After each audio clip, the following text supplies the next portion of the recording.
मेरी कहानी का नाम है डायरी। कमर सीधी ऊपर चढ़ो। पहाड़ पर चढ़ने का camp. Nehru institute of mountaineering Uttarkashi. पहाड़ पर चढ़ना सीखने के लिए हम सब इकट्ठे हुए थे बड़ी उमंगों के साथ। कैंप में केंद्रीय विद्यालयों से आई करीब 20 टीचर थी, जिनमें से एक में मैं थी। बाकी महिलाएं बैंक और दूसरी संस्थाओं से थी। आज कैंप का दूसरा दिन था। सुबह जैसे ही बिस्तर से नीचे पैर रखे तो दर्द से मेरी चीख निकल गई। एक ही दिन में पहाड़ी संकरे उबड़ खाबड़ रास्तों पर 26 किलोमीटर चलना, वह भी कमर पर सामान से भरा पिट्ठू बैग लेकर। बाप रे, कल का वह दिन। मैं आंखों में आंसू लिए धीरे धीरे चलकर एडवेंचर कोर्स के डायरेक्टर ब्रिगेडियर ज्ञान सिंह के कमरे में जा पहुंची। मैं मन ही मन सोच रही थी कि मुझे उनसे क्या कहना है जिसकी ट्रैकिंग पर ना जाना पड़े। तभी पीछे से उनकी भारी सी आवाज़ सुनाई पड़ी।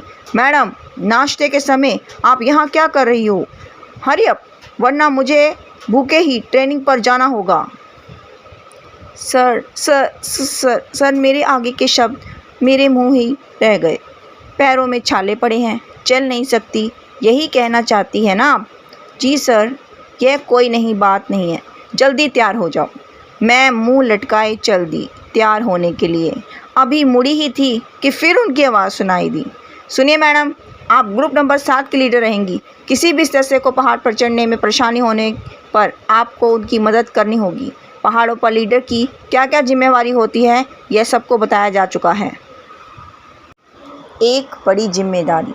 ग्रुप लीडर को जो बातें बताई गई थी, बाकी लोगों का सामान उठाने में मदद करना, पूरे ग्रुप के आगे बढ़ जाने पर ही आगे बढ़ना, जो चल ना पाए उसे हाथ पकड़कर चढ़ाना, रुकने के लिए जगह ढूंढना, साथी के बीमार पड़ने पर उसका ध्यान रखना, सबके खाने पीने का इंतज़ाम देखना, और सबसे बड़ी बात तो यह है कि ग्रुप के किसी भी सदस्य से गलती हो जाने पर हंसते हुए सज़ा भुगतने को तैयार रहना।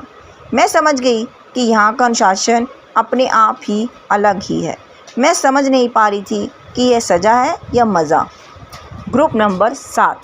ग्रुप नंबर 7 में असम, मणिपुर, मिज़ोरम, मेघालय और नागालैंड राज्यों की लड़कियों में मैं अकेली ही केंद्रीय विद्यालय की टीचर थी।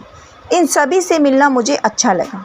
किसी भी लड़की को ठीक से हिंदी बोलनी नहीं आती थी। मुझे आज भी दुख है कि मैं मिज़ोरम की खाना दोनों में से एक बार भी बात नहीं कर पाई। उसे केवल मिज़ो भाषा ही आती थी, लेकिन फिर भी हमारे दिल एक दूसरे से जुड़े रहे।